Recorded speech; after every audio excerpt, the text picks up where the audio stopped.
إن الذين كفروا سواء عليهم أأنذرتهم أم لم تنذرهم لا يؤمنون.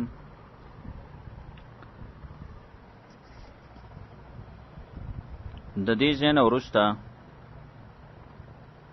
بحث د دویمې ډلې شروع کیږي چې هغې ته مغضوب علیهم وایي.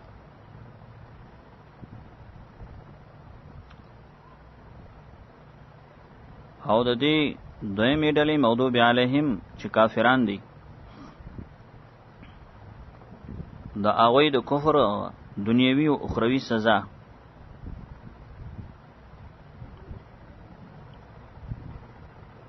د الفاظ ترجمه ده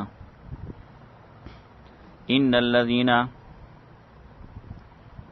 یقینا کسان کفرو چې کفر کړي دي سواء برابر ده علیهم په دوی باندې انذرتهم کتویر ور کوي دوی لرا ام لم تنذرهم او کتویر نه ور کوي دوی لرا لا یؤمنون ایمان نه راوړي. ختم الله مهر وهل الله تعالی علی قلوبهم فزلونو د دوی باندې وعلى سمعهم او په غوګونو د دوی باندې وعلى ابصارهم او په سترګو د دوی باندې غشاوتن پرده ده ولهم عذاب عظیم او خاص د دوی د پاره عذاب لوی دی.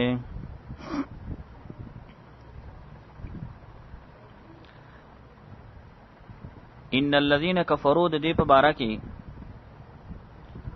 مفسرین کرام لیکلي دي چې د آیت کریمه د چا باره کې نازل دی. ابو العالیه وی دا نازل دی په باره د قادة الاحزاب کم چې د کافرانو د ډلو قائدینو غټ کافرانو.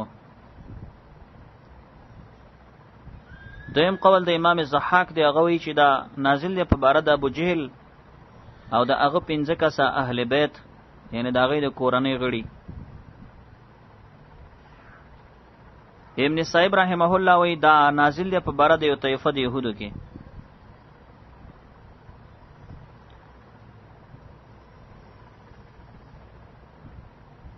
او څلورم قول دا چې نه نازل دی په باره د مشرکینو د عربو کې لکه ابو جهل او ابو طالب او ابو لهب هغه څوک چې اسلام نه راوړي. دا اقوال زاد المسیر ذکر کړي. کدا ټول هم مراد شنو په دې کې څه اشکال نشته.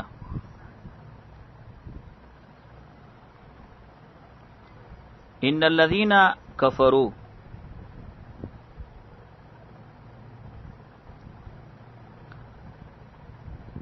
دی آیات په ظاهر باندې د اشکال پیدا کیږي چې الله سبحانه و تعالی فرمایي چې کافران کویره کنه ویره ایمان نه راوړي. نو یو اشکال دا دی چې ډیرو کافرانو چې پیغمبر علیه الصلاۃ والسلام هغوی ته انذار کړی دی یری ور کړی دی نو ایمان راوړي. او آیات کریمه کې فیصله ده چې ویره ورکوي کني ورکوي ایمان نه راوړي. د دې وجنه مفسرین کرام د کفر تقسیم کوي اقسام ته چې کفر څلور قسمه دي. یو د کفر انکاری، دا کفر د ظاهرا او باطنا لکه کفر د فرعون. دویم د کفر جحودی، دا دې ته وایي چې سړی په ظاهر کې منکر دی فقط باطن کې نه دی، لکه کفر د ابلیس یا قوم د فرعون چې کله موسی علیه السلام معجزات ښکارا کړه نو د فرعون د قوم به ظاهر کې انکار خو په باطن کې انکار نو، لکه قرآن عظیم شان کې فرمایي وجحدوا بها واستيقنتها انفسهم ظلما وعلوا. انکار یې وکړو د معجزاتو نه خو یقین د دوی زړونو کړی و، انکار یې نو به یې ولې وکوي ظلما وعلوا د وجې د ظلم د لویي نه. دریم نمبر کفر عنادي دی، دا هغه دی چې نه خو سړی منکر په ظاهر کې او نه په باطن کې، خو بس نه منقاد کیږي او نه ایمان قبلوي. داسې دی لکه کفر د ابي طالب. څلورم نمبر کفر نفاقي دی، دا دې ته وایي چې سړی ظاهر کې نه دی منکر خو په باطن کې منکر دی. په دې مقام کې مراد د کفر نه کفر عنادي دی.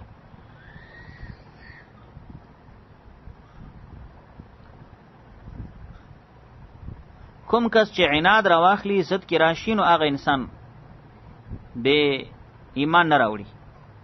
نو کوم سوال چې پیدا کېدلو چې ډیرو کافرانو خو ایمان راوړي، نو موږ وی چې هغه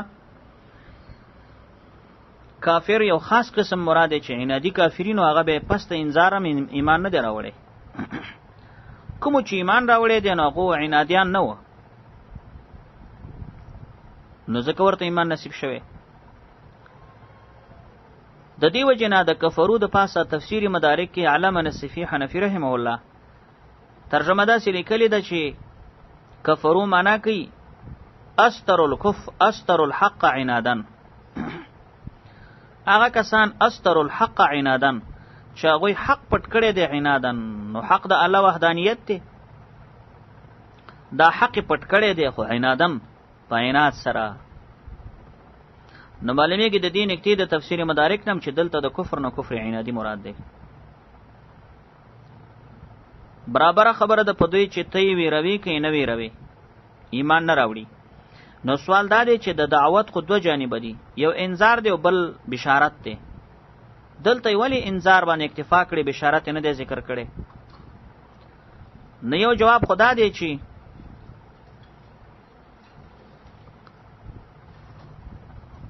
انذار الاعلام ما تخویف ته وي چې سړی ته خبرداري هم ورکی ویروي.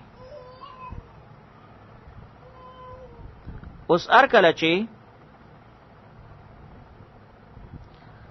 دا مقام د کافر دی، نو کافر ته د بشارت استعمالولو څه معنا ده؟ خو کافر ته خو انذار دی، نو ځکه بشارت نه دی ذکر کړي. دویمه دا ده چې انذار په نسبت سره د بشارت ډیر موثر دی، خو چې انذار کله فایده ورنکړه نو بشارت به څه فایده ورکي؟ نو ځکه دا یو جانب د دعوت ذکر کړي چې انذرتهم ام لم تنذرهم لا یؤمنون. په دې یو بل اشکال هم دا ظاهرا پیدا کېدلی شي چې رب فرمایي چې کافران که ویری کوي نه ویری نو ایمان نه راوړي. دینه خدا معلومیږي چې الله د دوی په عدم ایمان راضي دی.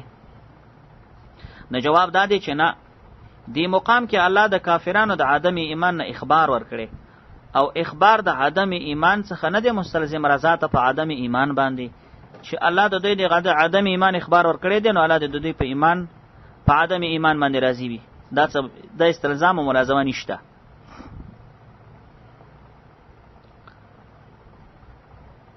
ختم الله على قلوبهم دا د دې مخ کې ان الذين كفروا د پاره برهان لمی دی. تفسیر روح المانی کې علامه لوسی وایي چې ختم الله د پاسه وایي اشاره الى برهان لمی للحكم السابق. مخکې رب حکم فرمایلو چې کافر ویری کوي نه ویری ایمان نه راوړي. د لا یؤمنون د حکم د پاره ختم الله برهان لمی دی چې ایمان ولې نه راوړي. لما لا یؤمنون، نو دی گویا جواب شلو چې اس ختم الله علی قلوبهم، دی علت شو. الله مهر وهلې د دوی په زړونو باندې، د دوی په غوږونو باندې، په سترګو یې پرده نو ایمان نه راوړي.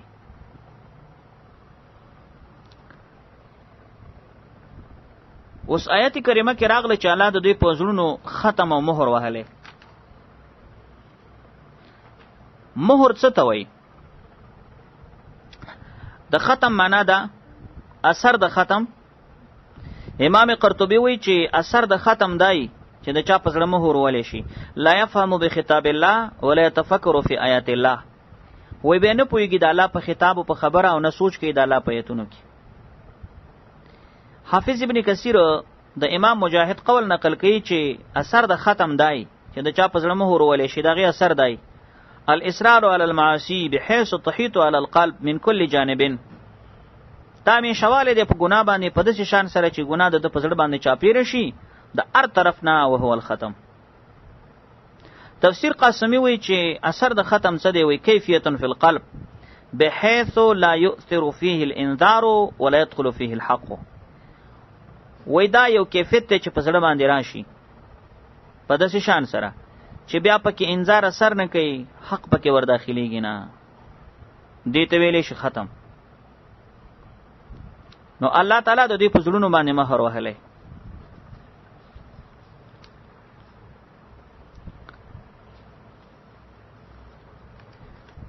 به دې مقام کې الله سبحانه و تعالی قلوب لفظ جمع راوړی ده او سمع لفظ مفرد او ابصارم جمع ده. نو دا دوه لفظونه د جمع شو، یو پکې مفرد شولو، سمع ولی جمع نه کړه. نو ځنې وایي چې دې کې مضاف حذف د مضاف دی. ختم الله علی قلوبهم وعلى مواضع سمعهم، نام په اعتبار د مضاف سره جمع. خو دویم جواب دا دی، تفسیری سمرقندیم لیکلی، سراج المنیریم لیکلی دی چې اصلا سمع ځکه نه د جمع شوي چې سمع لفظ مصدر دی، والمصدر لا یثنى ولا یجمع، قاعده د نحوی ده.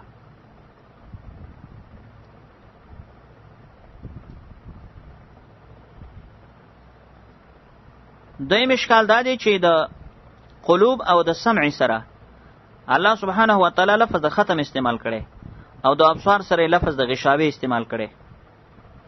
حکمت دا دی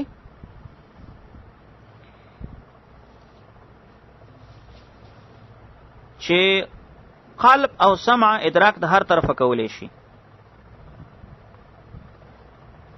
او بصر ادراک د یو طرف نه کوي چې مخامخ. نو د قلب او سمع سره مناسب لفظ د ختم، ځکه ختم هم مهر دی په شي د هر طرفه بندیدل.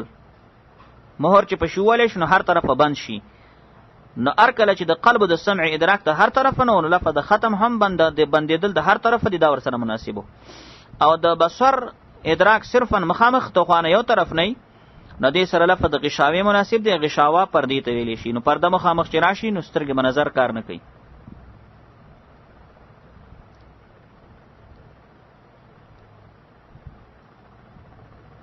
ظاهراً په دې آیات باندې د اشکال پیدا کیږي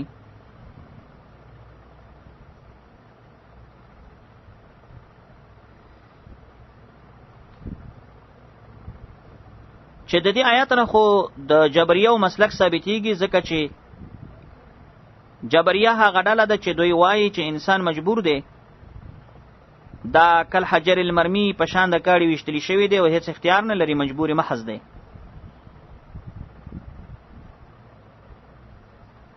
او قدرې خو بیا هغه بله ډله ده چې هغوی وایي انسان بالکل قادر او خالق دی.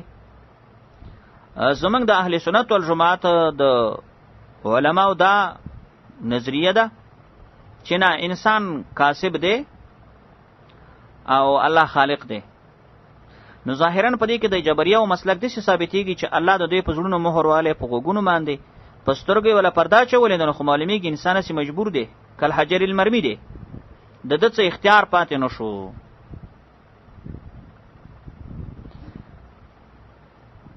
نو دې دپاره جواب دا دی چې اصلاً داسې نه ده چې الله د دوی زړونه او سترګې او غوږونه مهر کړي دي او پردې ورته په سترګو اچولي او دوی ځکه ایمان نشي راوړلی، بلکې الله پاک د انسان ته ایمان فطري نصیب کړی دی چې هغه استعداد دی په هر انسان کې. الله کتابونه راولېږل، پیغمبران یې راولېږل. د دې ټولو د استعمال نه وروستو چې یو انسان د خپل استعداد استعمال نه کړي د کتابونو په واسطه، د پیغمبرانو په واسطه، او الله او معرفت یې ونه کړلو، ایمان او توحید یې ونه پېژندو، نو ګویا کې د خپل اسباب سلب کړه. نو د اسبابو د سلب کېدلو په نتیجه کې په دې باندې الله مهر والو. نو ګویا کې مهر د الله پاک دا د دې کافرانو د کفر نتیجه ده، نه دا چې الله مهر کړي ایمان نشي قبلولی. د دې تایید سورۃ نساء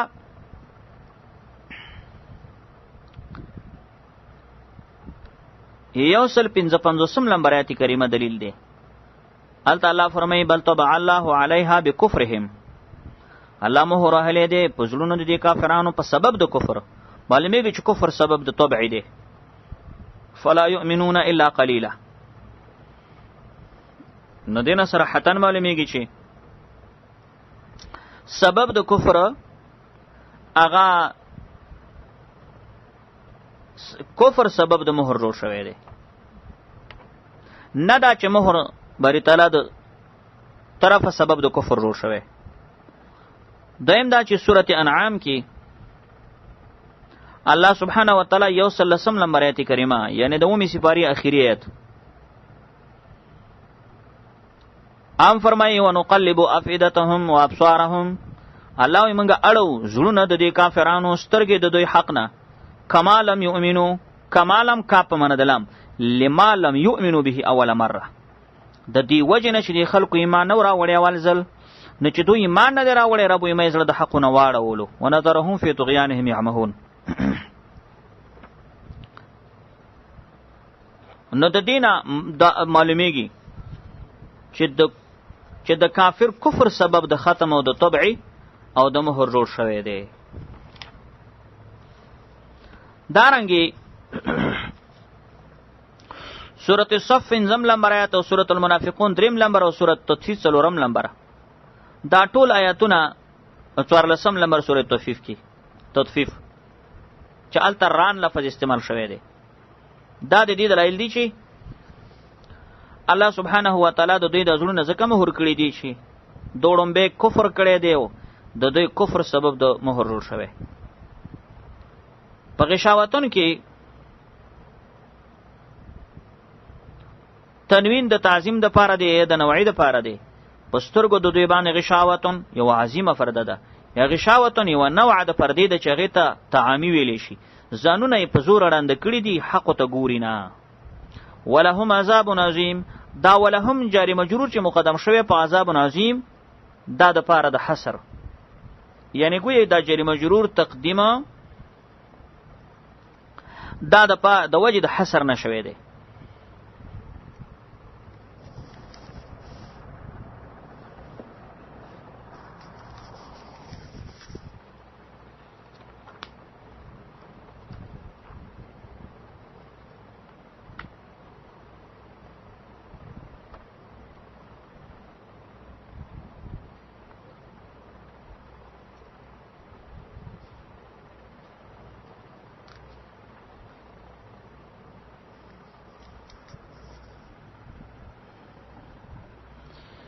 حدیث پاک کې ابن کثیر دا حدیث را نقل کړی دی.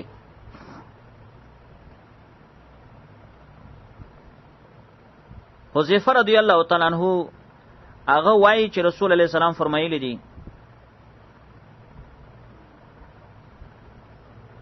تورز الفتن علی القلوب پیش کېدلی شي فتنې په زړونو باندې کل حسیر عودن عودن لکه پوزې چې دی هغه بوړو د پاسه بل ول په ول باندې تقسی په زړونو باندې فتنې پیش کېدې شي. و ای قلب انکرها نکتت فیه نکته بیضاء کوم زړه چې دغه فتنو نه انکار وکړي نو پای کې سپین ټاک جوړ شي. حتی تسیر علی القلبین حتی زړونه نو دوه قسمه شو. یو سپین زړه دی صفا دی فلا تضره فتنه ما دامت السماوات والارض. رسول الله سلام فرمایي هغه ته فتنه نقصان ضرر نشي ورکول اسمان زمکه شي. دیم چې د اسودن مربادن تور زړه دی یرو رنګ دی کلکوزی مجخیه لکه کوزه چې نسکوره کې لا یعرف معروف ولا ينکر منکر هغه به نیکی پیژنې نو بدی ته نیکی به نیکی ته به نیک نه وای او بد ته بد نه وای. د دې وجه نه بل حدیث د ابو هريره رضی الله تعالی عنہ په روایت سره دی هغه فرمای وای رسول الله سلام فرمایلی ان المؤمن اذا اذنب ذنبا كانت نقطه سوداء في قلبه. مومن سړی چې کله ګناه وکړي د یو تور داغ شي د پزړه فان تاب ونزع کتوبه وباسي وجد ګناه نه واستعتب ثقل قلبه او بیا ته توبه مباسي نه زړی صفاش وان زادت حتى طال قلبه او کچری دا ګناه زیاتې نو د پزړه باندې را غالب شي فذلك الران دې تبران وي الذي قال تعالی چې الله تعالی قران کې بل ځای فرمایي کلا بل ران علی قلوبهم ما كانوا یکسبون. دا حدیث ترمذی شریف کې مشته نور حدیث کتابونو کې مشته ابن کثیر نقل کړي.